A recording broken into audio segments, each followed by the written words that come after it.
Matamgi Manipuri Wari channel asibu tabiriba khwai pumnamakpu taram nokchari ngasi amuk lobirasi Tingkhanggi Leirang 38 suba tangka Punsibasu pakhana mamaidu sat leitoi mamangda gari ama thauzilaibadu ubada yam tuna gari du side amada thauzilaga dukan mamangduda brake khangfa fai Dukan dagi thorakpa nupidusu ikhang khangaudana gari thauzilapaduda khangprek khangi gari mamangduda tushili makuta pairakpa polythene dusu makhada takre Laijasu makutana mamaidu khumjilaga leirambadu gari khamjilakpaduda makutu tapna thadaraga yamkina mamitu tapna pangthorai Punsibasu laijada haifet yenglamnaga gari dagi yamtuna kumtharaktuna mokhwang metlaga phairing tureng thaukhriba gari duda pisumdu suklap yengduna lehawi Lambida chatlamba ahan nupa amasu chatkriba gari duda yenglaga Mayu taptana thakchilaga thauri oiramni sifam napam khanglaroi hi bonang Asi hairaga gari duda yenglaga chatki Punsibasu machinda tablap soli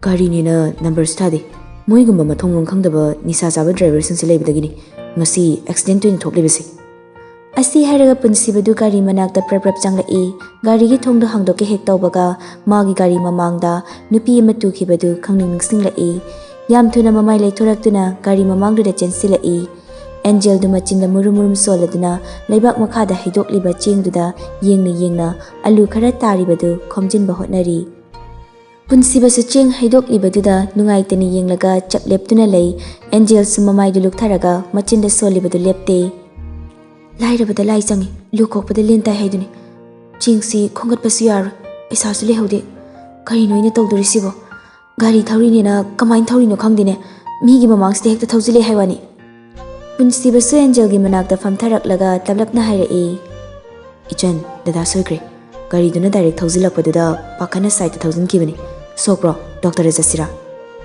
Angel su khonjal duda mamai du fat hangatlaga yenglai Punsiba oirambadida khangprek khangi polythene atatpada hapliba aludu khangtha thadoklaga mamai du thuna khanglai leithoi ikaibagi maraidu kitang chiklaga tapna hogatli Punsibasu Angel oirambaduda fuk hogalaga nofit tawraga aya Angel nangoire ani dugi matawdu ubada laijadu gari manungdagi mamitu kharap yenglaga wakhalda sukhali nupi se dada khangna boy jalo ikaibagi monga tawsibu aibu kumtharaga moigi wari starushirane Asomda Angel di kaibana loire cheng haidu ibadu Punsibana ukibaduna hena ikaikhre hek chatpasu yada mamitu shilaga tablap khumda mani dacho ai kai sumsokti adudi ai chalage ngaikho nache su yauri sakhangna kho Asi hairaga Punsibadu Angel gi paukum ngairamdana laizagi manakta chatkhre Angel su Punsibabu khamlai dacho kona khangnarage ai chalage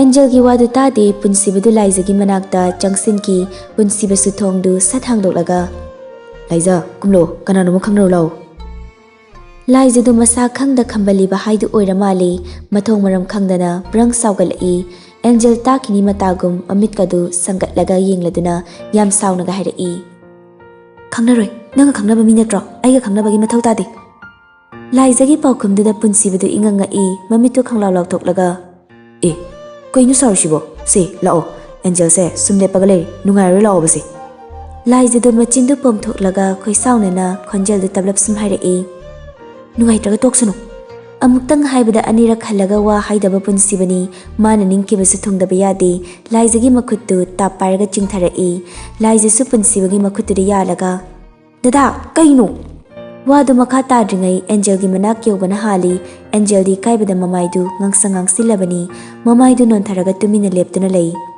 Punsibasu laijagi makhutu khangtha thadoklaga Angel gi mamangdura leplaga Laiza aikoi henbage amaduni khangno maming Angel Punsibagi wadu tabada laijasu ngakna Punsibada oini yenglai Punsibasu Angel da kau haibagumna ingit tawrai Laijasu haujiktada gyan khangta tai mana khaluriba wakhaldu haujiktada ikaibasu fawi nokmi Angel gi manakta changsilaga Angel haiba natro mani nang kai soktaba natro Angel su makutu suru nairaga sokti eje gari khutaudu da khangmani Laijasu makhada tariba chengdu ubada thamoida thuklawa fawi chengdu da yenglaga Angel da mu onsilaga ushinadaba saduna Aikoi henbasu hayeng laani haibani Adumaina haire nangbu chaka charabo Chari che, aduri che, ima su mathanta lehawe, ai mu changkhrage.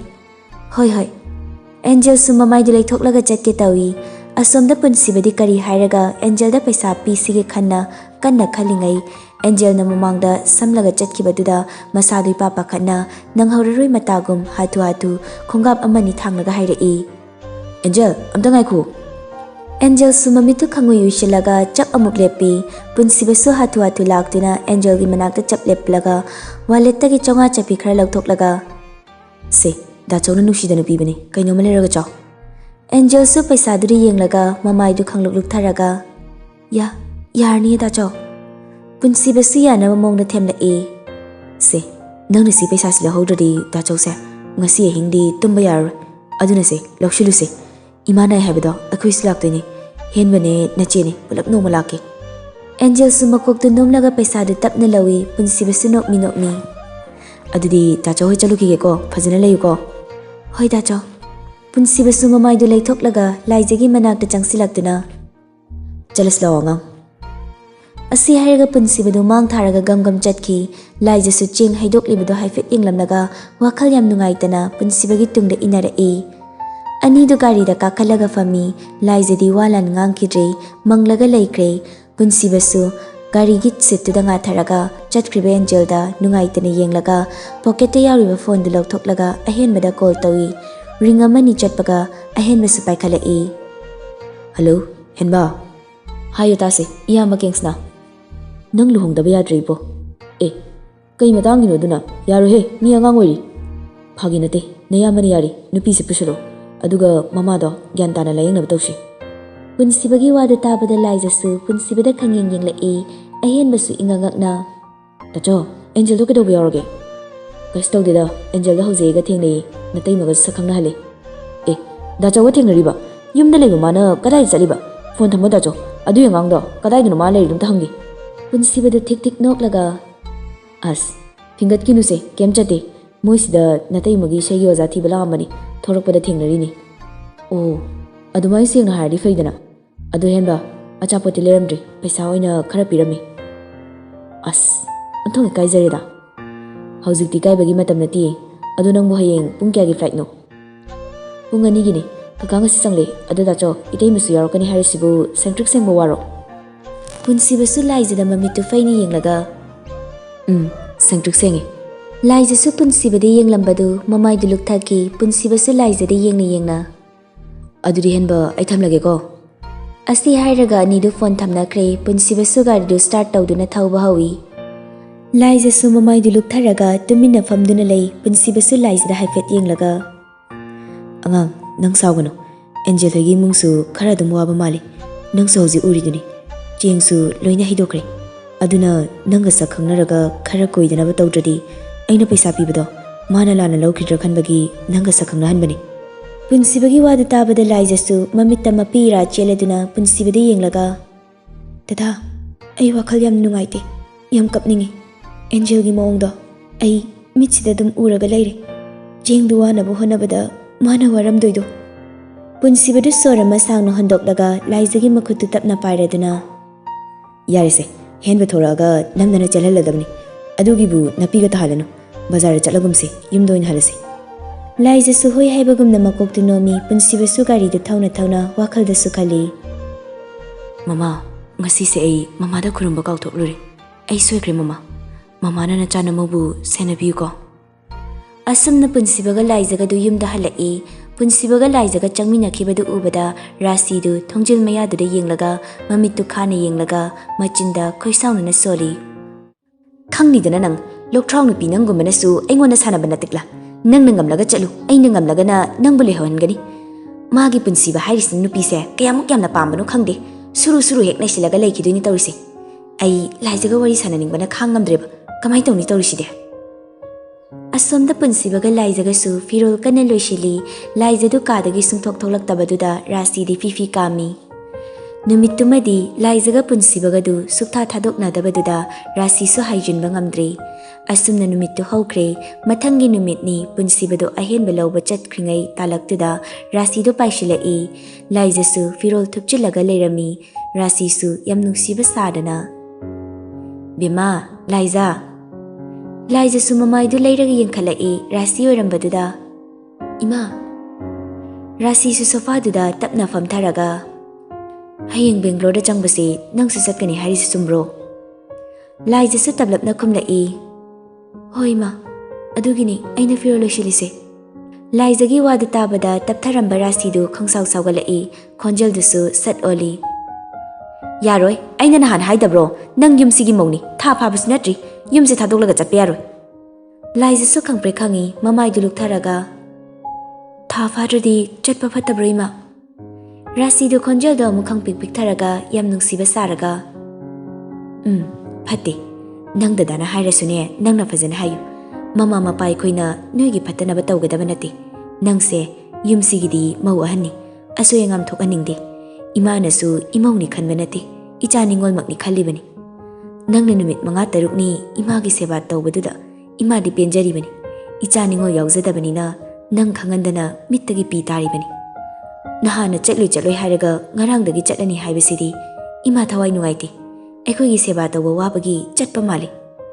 Rasidu masi hairaga kapkhalai. Laijadi Rasigi matawduda ngakpasu poi asengbo oita oiraboi khaladuna. Ima, adumai khanbigano. Ima hoi baba hoigi seba tawjabase aigidi laibak phabani. Ai kaisu wadi. Phatti su haibanina ai chatlaroi. Ima hoiga lehorage dada mathanda chatkrasano. Haujikta thamoi sokna kaplamba Rasidu laijagi wadu tabada khanglep lepaga. Aduridani mausidi sanada fajana hayuko. Nangsu sana satkradi imungse pungchikruchi hauduini. Tanjaduda sumangda gari thausilakpa makhol tabada Rasidu fukhogalaga thokre. Laijasu masadu genmen tade chatlagana Rasina kari amuk haiba punsibada lehorege hairagana punsibana kari khumlakani khanbada tawfam khangdre.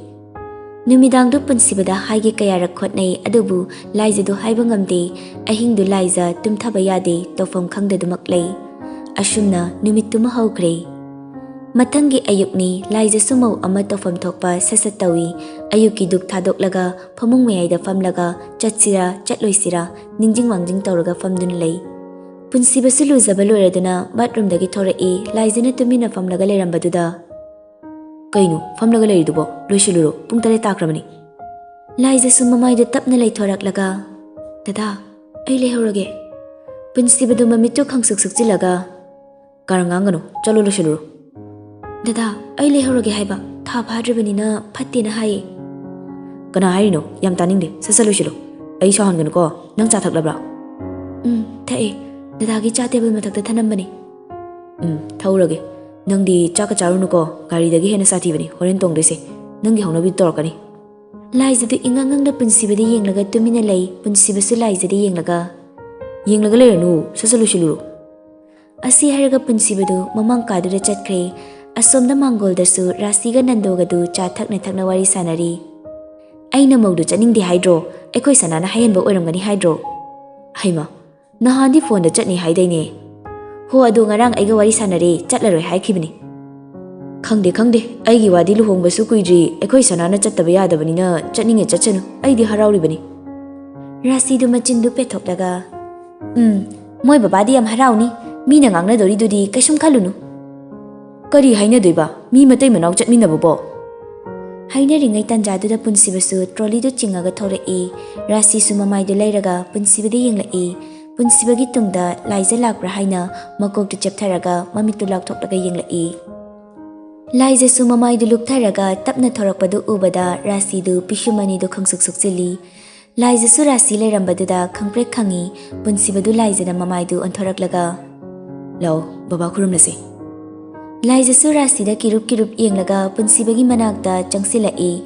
Nandogi manakta changsilaga anidu chakmanana khurumi. Baba, chalugi. Nando sumacha mamaugi makoktuda nanthabiraga nokmi. Yare, asoyangam yaudana mafamduda thungluba ayu. Ada ningthina layuko.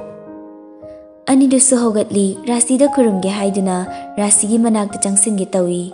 Punsibasu yam thuna khurumba yaroi haibagi matagum laijagi makhuttu ta pharaga thammi. Laijasu punsibida ngakna yengi. Rasisu laija chatkidra pakhatna kapli tawraga. Magi laija nangbu chatlaroi haibadaine. Rasina adumna tawrakpaduda Laijasu mamaidu fatlai thoklaga. Ima, ai Haiba loidringai punsibana laizagi makutu chejet paisilai laijasu makha taba ngamde chap lepi punsibasu nandoda ansilaga baba chaluhi wahai se hairam laga punsibadu laijabu chingduna puraga gam chatki laijasu mamaidu haifet fok laithoklamdana punsibagi matung inaki ani duna gari kakat kibaga rasi do khoshauna na hairai hera mi ustaba lawai nupi asi hairam laga rasi du fet tawraga makhong du gam thangladuna imung da changkhre nando di ngakna rasi de yenglaga korinu ne masinu pisina khalibo wakhalsibo asuk yamna gyan tadabsibo karino khara leradi masu uge hairani masida mana angang macha dawna tawrine phagadra na sum yengbasida phattaba sum henjiladi imungse kangkhung chaiduni asi hairaga nando du mamai don thoraktuna sana security khara loina raga chatlu punsibasu luggage tu gari maning da hapchin na khumlai yare baba wai chinabani tato maga sum chalagi phare punsibasu gari da kakhalai gari du thauba hawi gate maya ushilakpaduda punsibadu masadu kitang hawalaga khangai hairai tato ma gari amta khamo toma su gari du khangkham khami punsibasu laija da mamai du ansilaktuna laija kumlo laija su kumlai punsibasu laija gi makutu pairaga pura mamangdu da chap lepi aduga laija gi makutu thadoklaga khurumo laija su nahandagi hauzik phawa gyan tadribani kari maramgi punsibana thawai yauna furasida khurumlibanu masa mathanta hangjai adubu paukum sungphang phangde rasigi mataududa rasida hangba sungamde punsibada hangba sungamjade mahausagum ngasisu adumak ngakchane ingang na punsibada yengi punsibasu mamitu shilaga leirambaduda laijasu ayetpa pirujai mamaidu fat leithoklaga gyanmen tadana makhada famtharaga makut ani du lonaraga kurumi